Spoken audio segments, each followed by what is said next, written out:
Welcome back. I'm your host, Charlotte Stebbing-Mills, and today I'm diving into all things burnout, what it is, what it isn't, some of the red flags, what people think helps burnout. I'm going to be talking about the different types of burnout, what's happening inside of the body, and what happens if we don't address it. And of course, I'm going to be speaking about the root cause of burnout and how to overcome burnout itself. So this is an episode where you can sit back, relax, and let the topic of burnout wash over you. Because let's be honest, burnout can be quite a heavy topic, can't it? Especially if you think that you're experiencing burnout or on the verge of it.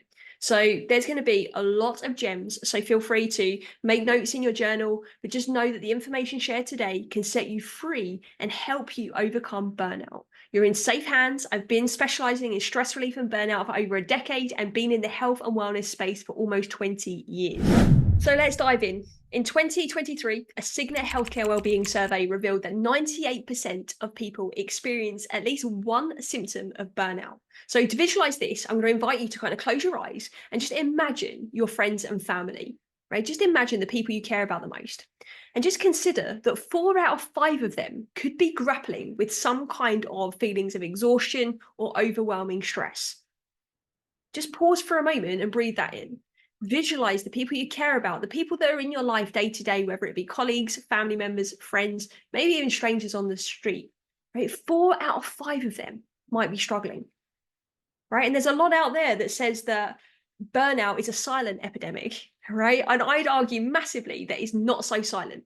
It's a massive issue, and we need to get on top of it as a society. Because in fact, one of the precursors of burnout is stress. And stress is responsible for 75 to 90% of diseases, according to the World Health Organization, right? But you and I know that stats can be skewed for anyone that wants to make a case for or against something, right? So let's go ahead and dive into the reality perhaps that you're experiencing instead. So have you ever, or do you experience any of the symptoms I'm about to ask you on a regular basis?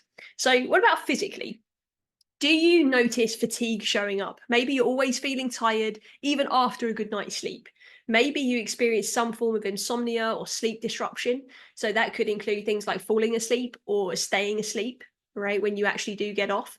Maybe you experience headaches, muscular tension in the body. Maybe you experience gut issues, right? Maybe stomach problems, or you feel a bit nauseated sometimes. Or maybe you get sick frequently and your immune system might need a little bit of extra support. What about emotionally, right? What about some form of emotional exhaustion? Do you feel like you're just drained and depleted sometimes? Do you feel like your capacity to cope with everyday stresses is actually being quite stretched? Maybe you feel a bit cynical about life. Maybe you feel detached or not as connected as what you once were. Perhaps you are feeling like the things that used to bring you joy don't anymore. Maybe you get irritable. I know that's definitely a symptom I've experienced before. Maybe anxiety, even as far as depression. Sometimes, and worst cases, it can feel like a sense of hopelessness as well. So there's obviously the physical and emotional symptoms that I'm curious for you to reflect on to see if you've experienced or experienced on a regular basis. But what about your behaviors? Have you noticed like a decrease in your performance? Right? Maybe you're not as efficient as what you once were at work or even at home. Maybe you feel like you're withdrawing a little bit from society. Maybe you would opt for, a lot of nights in rather than any social time, right? What about procrastination? Has this heightened more than the average for you? What about you leaning into more escapism behavior? You know what I'm talking about. Things like substances, right? Perhaps having a few extra glasses of wine at the end of the day. Maybe you're leaning into gaming or just watching mindless TV, right? Maybe you're distracting yourself and going out all of the time. So opposite of the isolation and the withdrawal that I mentioned. Maybe you're just noticing that you're neglecting your self-care, right? Such as exercise or eating the right foods, even down to things like brushing your teeth, right? Wonder if you can reflect on some of those symptoms and just ask yourself, are any of those prevalent in your life right now? Now, please don't worry if you are experiencing one or more than one of these symptoms, or you know somebody else that is, then please know that these are okay, then they're just warning signs, right? However, if these signs are being experienced over a prolonged period of time and becoming chronic issues, then these are when they become red flags. They are your call to act now and seek recovery and support. Think of these red flags like traffic lights. Ignoring them and like running a red light might seem insignificant at the time, but they can obviously lead to dangerous consequences like a car crash, right? So acknowledging and responding to the signals within yourself, these red flags, is crucial for you to have a safe journey ahead in health and in life. Now, these red flags don't necessarily mean that someone's in a state of burnout, right? These symptoms can also be associated with other physical and mental health issues, but catching them sooner rather than later will help your well-being. And if we don't, and we actually ignore these symptoms, they will get louder and they will get more demanding. Trust me, I can speak from both personal and professional experience here. Professionally, I joined the world of health and wellness in 2005, specializing in cardiac rehab and prevention, right? Working to transform the lifestyles of people who had experienced heart attacks and strokes. They were living typically high stress lifestyles. And I work closely with the NHS in the UK to bridge the gap between medical and commercial health and wellbeing services. And that's what actually brought me to the Middle East. And I went on to move into very senior leadership positions where I would lead teams of over 1,000 people across the UAE, Saudi Arabia, Kuwait, Jordan, and I was delivering and creating programming for the betterment of well-being, right? And ironically, the betterment of well-being behind closed doors, I was then experiencing burnout to the point of hitting rock bottom. And I know the struggle of what it is to kind of get back up again. So let me set the scene for you. It's 2014 and I'm flying to 5 different countries in the course of a month, often 2 or 3 within 1 week, responsible for lots of different projects and people, including myself. I'm showing up with a smile on my face. I'm giving as much as I possibly can to the people around me and to the projects around me. And I was burying myself in more and more responsibilities, which made me feel like I should be thriving, right? But no matter how hard I pushed myself, that feeling of accomplishment never really came. So at the same time, though, I was exhausted. I didn't know if I was coming or going. I wanted to really like engage with life, but there was something in me that was almost like holding me back. Like there was this filter or this thing between us, me and life. I was literally just going through the motions and everything was feeling distant. I felt disconnected somehow in all areas of my life. My mind was constantly racing. I felt wired at night as I went to lay down.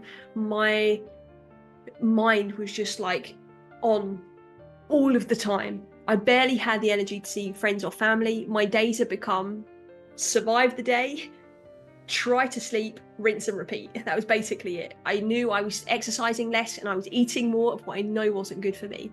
But what was strange is that I didn't really do anything about it, even though I was somewhat aware of how I was feeling.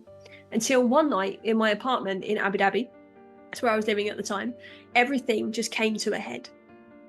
I was coming home from a normal day at work. I went straight to my room. I was living in like a shared apartment at the time. And I remember closing the door. I then closed the curtains and I dropped down to my knees on the floor and I literally wept for hours. After a while, I kind of summoned the energy to get off the floor and I moved to the bed from the floor, right? And I curled up in the fetal position. And at the time, I climbed under the covers and I didn't know what was happening to me. I was scared, right? The thoughts in my mind were just intense. They were whizzing around. I was overwhelmed by this impending sense of doom I had. I felt sad. I just felt sad in my core and I was absolutely sobbing. My hands were shaking. Naturally, I was like rocking myself in this attempt to numb myself, to be honest, because those feelings were hard and heavy. My eyes were just like red raw and my head was throbbing. And all I wanted was a way out. I was desperate to stop feeling this pain, to stop feeling this exhaustion and this heightened emotion and this absolute depletion of this life force energy that I once had. I needed relief, but my mind continued to spiral into a dark, dark place that I never wish for anyone. Out of nowhere, I remember pulling out a scarf, a really long scarf, this white and blue scarf, I can picture it now. that I had, and I fixed it up onto the top of a wardrobe that I had in the room, and I slowly began to thread a noose at the bottom of that scarf. And I remember I collapsed in tears again. Those really ugly tears, those breathless tears that come with this sheer sense of defeat, and it wasn't pretty. I stood up slowly and began to tighten the scarf around my neck. I can feel it now as I say this to you. And I don't think I'll ever forget that feeling, right? This taut texture of the soft scarf on my skin, and these wet tears streaming down my face, and this heaviness and this darkness that I felt in that room, and like the room was closing in on me. And for me, that was it. That was going to be my way out. I went to take what I thought would be my last breath, and I inhaled. A surge of energy just shook me to my core. And I don't know where this energy came from, but it shook me to my bones. I immediately stepped down and pulled the scarf away from my neck and the wardrobe, and I literally just like burst into a new version of tears that I never experienced before. It was this cocktail of shame, disappointment, more exhaustion, relief, guilt, gratitude, weirdly some fear, confusion. Essentially, I was powerless to let go, and it was like this flood of emotion. That's the best way I can describe it. It was like it just washed over me, and it was almost like there was nothing else I could do. But this emotion was a sign, right? There was something, that this energy that kind of pulled me down, right, and brought me back to myself in many ways. As emotional as I was coming back to some semblance of me, with the clarity that obviously I needed severe help at that time. I was burned out. Right, completely burned out. For the first time in my life, I reached out and asked for help. Right, I asked for help from a therapist. I was too scared to pick up the phone, so I sent them an email. And because I wasn't sure anybody could help me, I felt like I was completely in this alone. I didn't know anybody else that had experienced burnout, especially in the way that it was showing up for me. Fortunately, she responded, and I went to see her the following day, and that was obviously a catalyst for a healthier future in all the ways imaginable. In hindsight, though, I feel like it was obvious now, right? I should have seen it coming. I was easily triggered. I was defensive. I was experiencing emotional outbursts. I was withdrawing. I was anxious when I didn't used to be. I was replaying situations and conversations in my mind, taking everything personally. I was sabotaging myself at every opportunity, eating emotionally. You name it. I was a psychologist's perfect case study at that time. But that's the thing, right? When we're in it, it's really hard to see it sometimes, let alone to be able to do something about it. And the crazy part about all of this was that to the outside world, I seemed fine. I seemed okay. But actually hitting that rock bottom was the reality check that I needed, right? It was a wake up call, because now I get to be here with you and spend my days helping other people to make sure they don't burn out to that extent again. And I truly believe that had I known then what I know today and what I'm sharing with you today, I don't believe I would have gotten to that point. See, from my work, right, in all of those years that led up to that burnout, I knew about mindset. I knew about the physical and the nutritional elements of well-being, but I neglected the emotion and the mental health piece. It just wasn't part of the education system back then. And it was something that I had to find out the hard way. And I hope with you watching this is that you don't have to find out the hard way either. So obviously from there, I then went on to study from the absolute best people that exist in this space. And fast forward to 2024, I'm obviously the co-founder of the Wellness Theory, which specializes in stress relief and collaborative workplace wellbeing solutions. And I say that because, like, mastering the art of healing and high performance at the same time is no small feat. And I know how overwhelming it can be. So I just want to be the first person to tell you that there is a way forward, even if you've reached kind of the darkest holes of burnout that exist. And it's so important to know that everyone is at risk. Burnout does not discriminate, right? It's not for weak people. It's not for people who just don't know how to do life, right? There's often a lot of shame or embarrassment around burnout, but I want you to know that it's more common than what you would think, right? And at every level of the game, I've spoken to 18-year-olds that are burnt out. I've spoken to senior leaders that are burned out, and everyone and every person in between. So there's no discrimination here. So if you're experiencing burnout, please know that you're not alone. And remember, 4 out of 5 people have experienced at least one symptom of burnout. So let's talk about what burnout is not, because this word gets thrown around a lot. So burnout is not stress or extreme stress, right? So stress can sometimes be a precursor to burnout if it's chronic stress. However, everyday stress, okay, is a normal response to challenging situations. And even in moments of crisis, it's the moments of crisis. It's not prolonged, right? So it's okay to have that stress response firing. We want that. That's good for us. But the reality is, like, it's not burnout, right? Burnout has a complex bunch of factors that lead to it, right? And stress or extreme stress is not one of them. Feeling temporarily fatigued is not burnout. Feeling tired after a hard week or a busy week or a challenging project is not burnout. Laziness or loss of motivation is not burnout. Okay. If we are experiencing cynicism and like detachment from our daily life and it's showing up as laziness or lack of motivation, then it could be a symptom of burnout. However, laziness on its own or just not feeling motivated on its own is not burnout.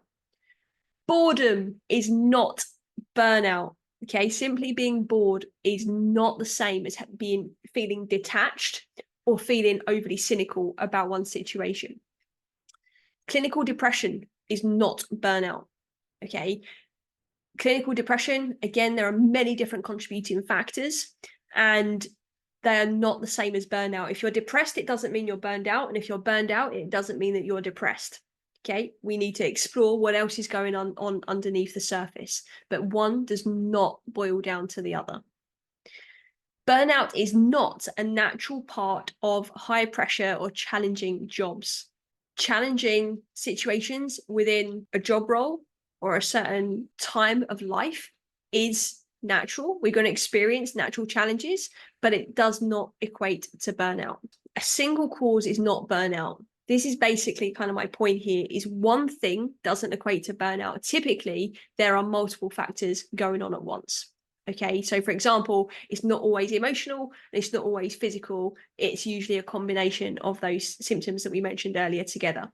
So just pause for a moment and ask yourself if you're actually burned out, or are you perhaps just experiencing one of those points that I've just mentioned?